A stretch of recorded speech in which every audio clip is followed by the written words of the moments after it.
دوستو نماز پڑھتے ہوئے انسان کے سر کو جب مشین لگا کر اسکین کیا گیا تو سائنسدانوں نے ایسا کیا معجزہ دیکھا کہ وہ بھی سب حیران ہو گئے۔ دوستو نبی پاک صلی اللہ علیہ وسلم کے فرمان پر کی جانے والی ایک نئی ریسرچ آپ کو بتائیں گے۔ جب سائنسدانوں نے نماز پڑھنے والے ایک شخص کے دماغ پر جدید میڈیکل آلات لگائے تو انہیں کیا حیرت انگیز نتائج دیکھنے کو ملے۔ دوستو یہ ریسرچ ملیشیا کی ایک یونیورسٹی کی ایک ٹیم نے سائنسدانوں کی قیادت میں ایک ریسرچ کی، جس میں نماز میں مصروف افراد کے دماغ کے حصوں کو نماز کے مختلف مراحل کے درمیان یعنی رکوع، سجود اور قیام میں دماغ کے اندر موجود اندرونی سگنلز کا مطالعہ کیا گیا، اور تحقیق کے نتائج سے معلوم ہوا کہ نماز کے دوران بالخصوص سجدے کے ٹائم دماغ میں الفا بیب ایکٹیویٹی میں نمایاں اضافہ ہو گیا۔ دوستو الفا بیب انسانی دماغ میں سکون، اطمینان اور خوشی کے جذبات پیدا کرتی ہیں۔ یہ روز روز کی مشکلات اور تکلیف کے شکار دماغ کو پرسکون بنانے اور انسانی صلاحیت کو نکھارنے میں بھی اہم کردار ادا کرتی ہیں، اور سجدے کے دوران دماغ کے ان حصوں میں الفا بیب کا اخراج رسول اکرم صلی اللہ علیہ وسلم کی اس احادیث کو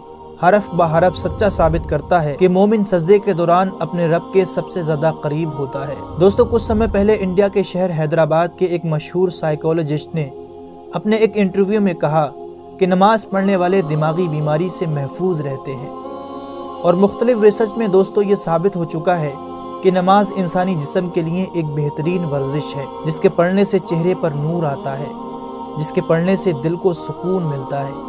یہ وہ مقدس عبادت ہے جو اللہ نے امت محمدی کو عطا کی ہے، جو ہمارے لیے آخرت کا ذریعہ ہے۔ اس کا سوال قیامت کے روز سب سے پہلے ہوگا۔ آخر میں دعا ہے کہ اللہ ہم سب کو 5 وقت کی نماز پڑھنے کی توفیق عطا فرمائے۔ ویڈیو اچھی لگی ہو تو اسے لائک اور اپنے دوستوں کو ضرور شیئر کریں۔